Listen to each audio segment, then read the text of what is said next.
सीधे चलते हैं केंद्रीय सूचना प्रसारण और पर्यावरण मंत्री श्री प्रकाश जावड़ेकर जी के पास, जो हमारे साथ लाइव जुड़ चुके हैं।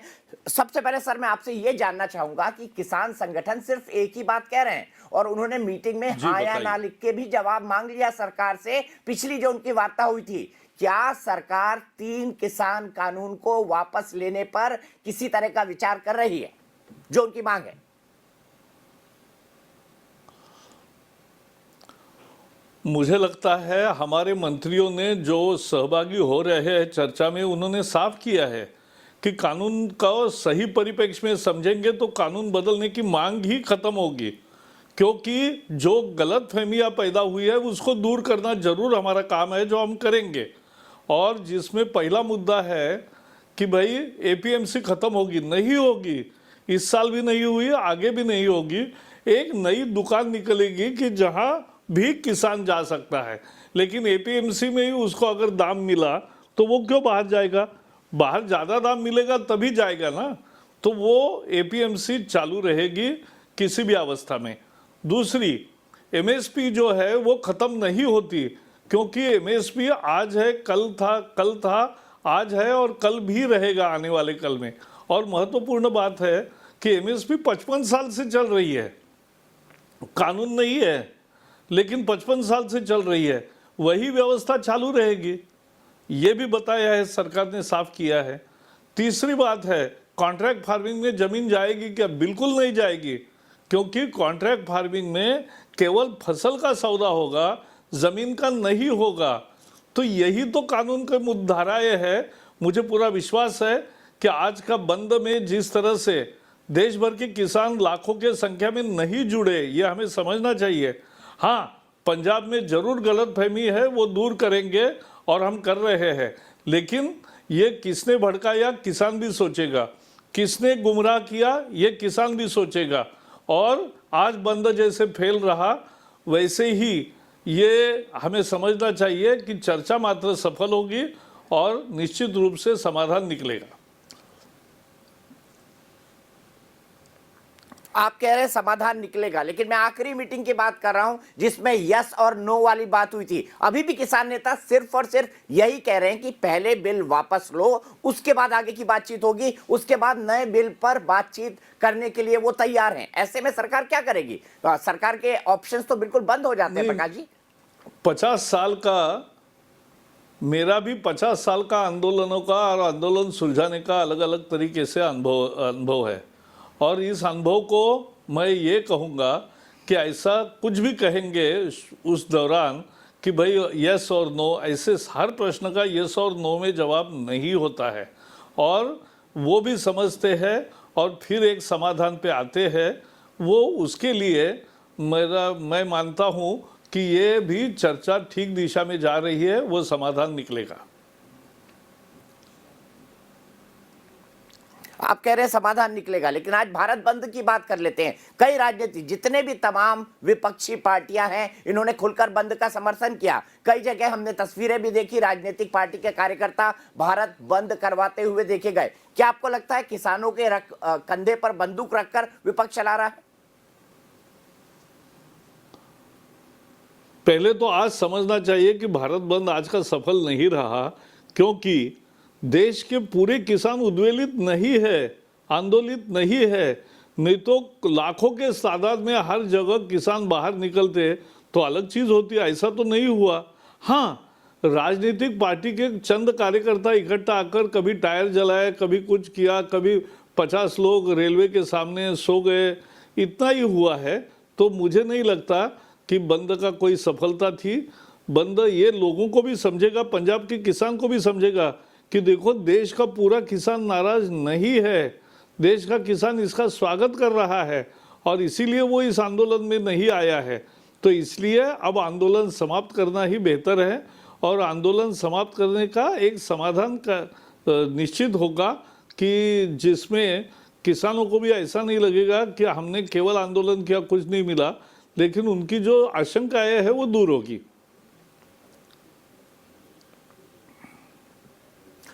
लोग ये कहते हैं कि भारतीय जनता पार्टी संवाद करने में, कम्युनिकेशन करने में बहुत माहिर है, लेकिन प्रकाश जी, इस बिल के बारे में किसान बार बार कह रहे हैं हमने तो मांगा ही नहीं, फिर क्यों दे दिया, हम तो चाहते ही नहीं थे, फिर सरकार बिल क्यों ले आई। इस तथ्य को आप कैसे देखते हैं? नहीं, ये भी गलत है। किसानों की 40 साल से दो ही मांगे थी। पहली मांग थी कि हमें लाभकारी मूल्य मिले, जो मोदी जी ने दे दिया, कॉस्ट प्लस 50%। लेकिन दूसरी मांग उनकी थी कि एपीएमसी के चंगुल से हमें आज़ादी दिलाओ, निजात दिलाओ, और वो आज दी है। ये किसानों की ही 40 साल से मांग है, आज की नहीं। और इसलिए बिल तो 2007 में एपीएमसी लॉ रिफॉर्म्स के बिल यूपीए सरकार ने तैयार किए थे और शरद पवार ने सभी मुख्यमंत्रियों को भेजे थे और 10 राज्यों ने स्वीकार भी किए। तो 10 राज्यों में आज एपीएमसी के सुधार लागू है ही। केरल जैसे राज्य में तो एपीएमसी है ही नहीं। तो ये सभी प्रकार अपने देश में मौजूद है। अब ये देश भर के लिए एक कानून बना तो उसका क्यों विरोध?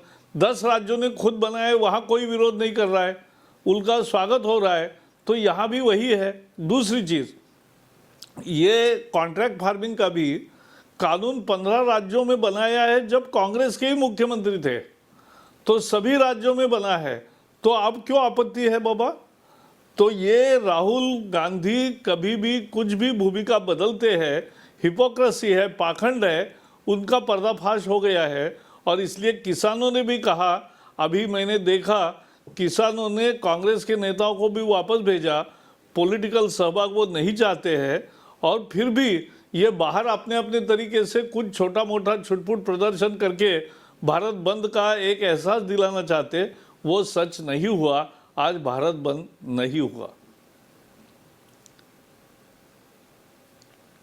प्रकाश जी, भ्रम की स्थिति है कृषि कानून पर, यह साफ तौर पर देखने को मिल रहा है। लेकिन पंजाब में चीजें हाथ से क्यों निकली? क्या राजनीति केवल है पंजाब इसके में, पीछे? और इस केवल पूरे पंजाब में आंदोलन के पीछे आप किन लोगों को देख रहे हैं? नहीं, ये केवल आंदोलन की जो स्थिति है और जो आशंकाएं है, वो केवल पंजाब के किसानों को जानबूझकर भ्रमित किया गया है।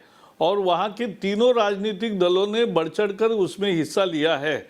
मुझे विश्वास है कि अकाली दल को तो मालूम है कि कैसे कानून बना है, क्यों बना है, और मालूम है, फिर भी उन्होंने तय किया, समझा कि एनडीए से हम बाहर जाएंगे, मंत्री पद का इस्तीफा देंगे। वो उनको भी अपनी गलती का एहसास होगा। और आज वास्तविकता है कि सारे देश भर में किसानों ने इसका स्वागत किया है और इसीलिए वो बंद में शामिल नहीं हुए।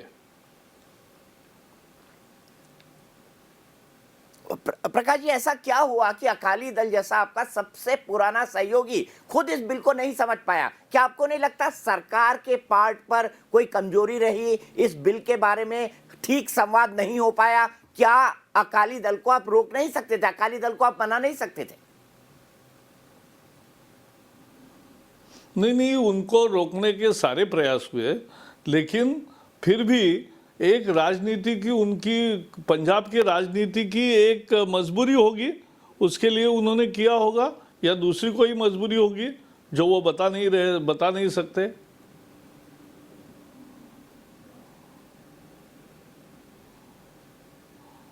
ठीक है, मैं किसानों के लेवल पर यह समझना चाहता हूं कि सरकार ने शुरुआत में कहा कानून नहीं हटेंगे, कानून नहीं हटेंगे, वो हटाने की मांग पर अड़ गए। अगर सरकार शुरुआत में फ्लेक्सिबल रवैया अपनाती और कहती कि भाई, पहले तो वो संशोधन पर ही राजी थे कि चलिए हम संशोधन के लिए तैयार हैं, बात करते हैं, तो शायद इस तरह की परिस्थिति नहीं बनती। क्या आपको लगता है सरकार से इस इशू पर मिसहैंडलिंग हुई है किसी तरह की?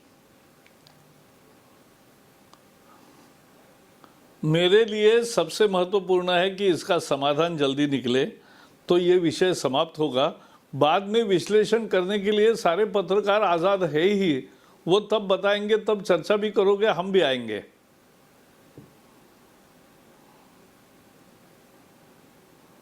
प्रकाश जी, एक बात मैं आपसे और समझना चाहता हूं, अगर वो हाँ या ना में जवाब मांग रहे हैं और आप कह रहे हैं कि हर सवाल का जवाब ब्लैक एंड व्हाइट में नहीं होता, तो बातचीत के लिए फिर क्या स्कोप बचता है? क्योंकि आप खुद एक आंदोलनकारी रहे, आपने कई आंदोलन इस तरीके के देखे हैं। अब कल जब अगले दौर की बातचीत होगी तो क्या स्कोप रहेगा बातचीत के लिए? कल फिर यस और नो का पर्चा दिखा देंगे वो? नहीं होगा। आज के बंद के बाद किसानों को भी समझेगा कि देश भर के करोड़ों किसान इस आंदोलन में नहीं आए, तो इसका मतलब किसानों के केवल पंजाब में एक गलतफहमी के शिकार है, तो वो भी समझेंगे और ये स्थिति सामान्य होगी। आज के बंद का एक तरह से फायदा ही हुआ कि बंद किया, सच्चाई सामने आई, किसान को भी वापस जाना है और किसान को भी मजबूर हुआ है कि वो फिर से विचार करे कि इस तरह से अड़ियल रवैया कितने दिन चल सकता है।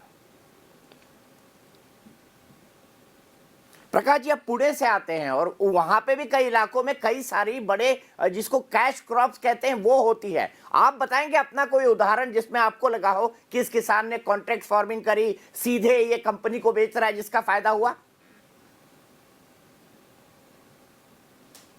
नहीं, मुद्दा ये है कि अभी तक कॉन्ट्रैक्ट फार्मिंग का भी कानून हुआ है तो दो तरह के कॉन्ट्रैक्ट दिए जाते हैं। अनेक कंपनियों के डेयरी से लेकर बाकी सब में भी उनका फसल में भी कॉन्ट्रैक्ट होता है और ऐसे उदाहरण महाराष्ट्र में भी है, कर्नाटक में भी है, सभी राज्यों में है। और जहां किसान की मर्जी से ही होता है, किसान की मर्जी नहीं है तो नहीं होता है।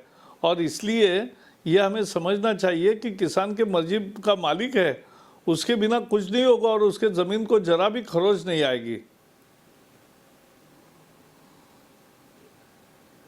कॉन्ट्रैक्ट फार्मिंग तो लोग लगातार कह रहे हैं कि भाई 1980 जमीन छिन जाएगी चल रहा अगर मैं है। कॉन्ट्रैक्ट फार्मिंग करूंगा, अगर मेरी शर्तें कहीं ऊपर नीचे हो गई।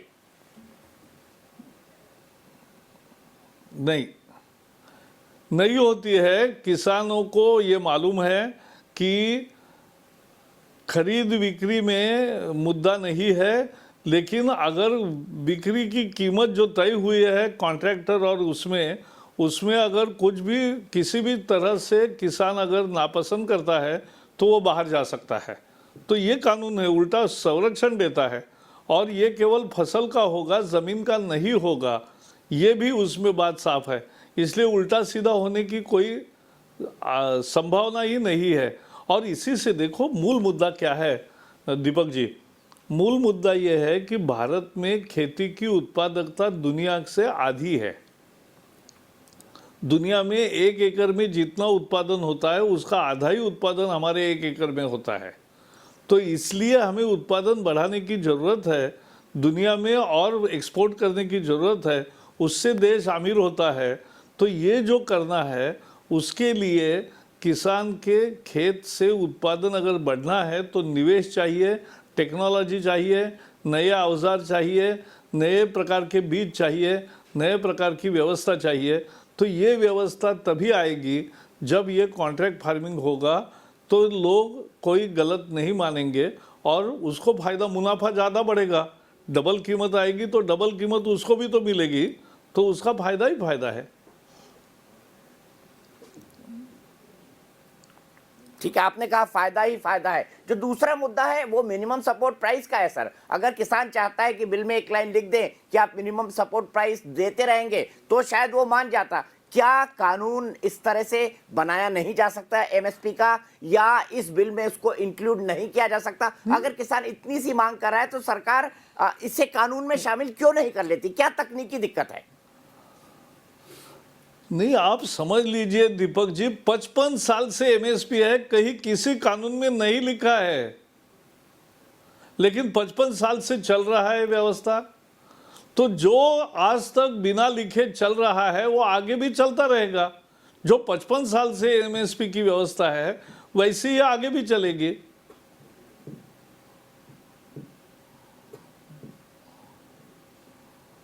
ठीक है, एक आखिरी सवाल जानना चाहूंगा सर। कनाडा के प्रधानमंत्री का बयान आता है, भारत आपत्ति करता है, जी। यूके के कई सांसद सोशल मीडिया पर इसका समर्थन कर रहे हैं। हमने देखा हाल ही के दिनों में किस तरह के नारे इन किसान आंदोलन के अंदर लगे। हालांकि मैं मानता हूं कि वो एक बहुत ही मुट्ठी भर लोगों का धड़ा है, पर कौन इसके पीछे है? क्या इसके पीछे आपको कुछ कट्टरवादी सोच या अलगाववादी सोच नजर आती है जो पीछे से इसको पुश कर रहे हैं, इस आंदोलन को?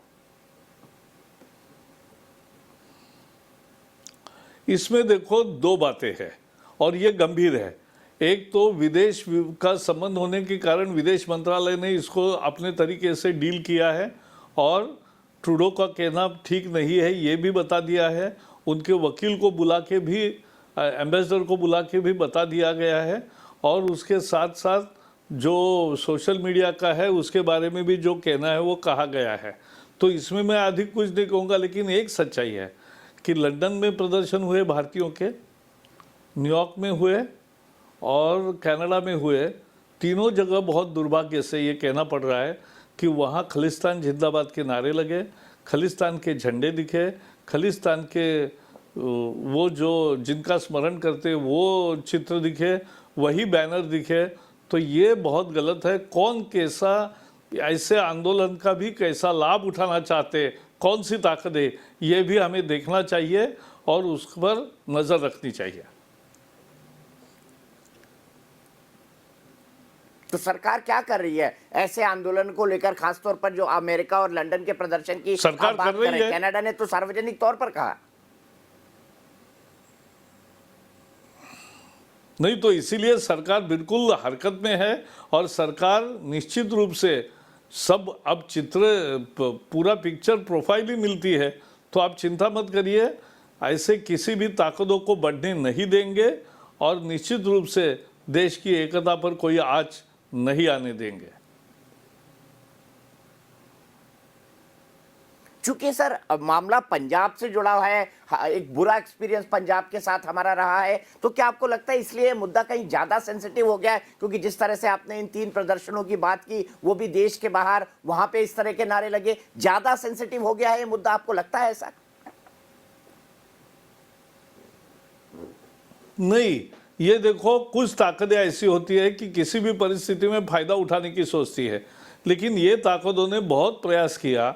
हमने 50 साल कश्मीर में 70 साल से पाकिस्तान क्या कर रहा है देखा और उसका कोई परिणाम नहीं हुआ।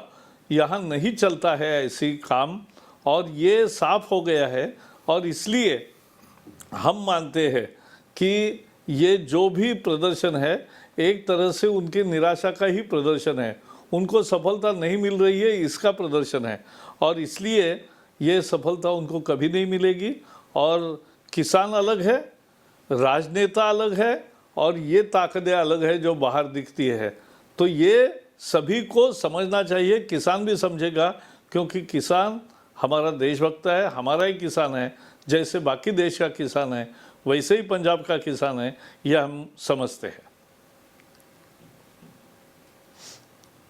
आखिरी चीज सर, नमस्ते। नेशनल टेलीविजन पर आप हैं, आप खुद सूचना और प्रसारण मंत्री हैं, मोदी कैबिनेट के सबसे वरिष्ठ सदस्य हैं, चलते चलते क्या कहना चाहेंगे किसानों को आज? किसानों को इतना ही कहूंगा कि अब ये यस और नो वाली भाषा नहीं चलेगी।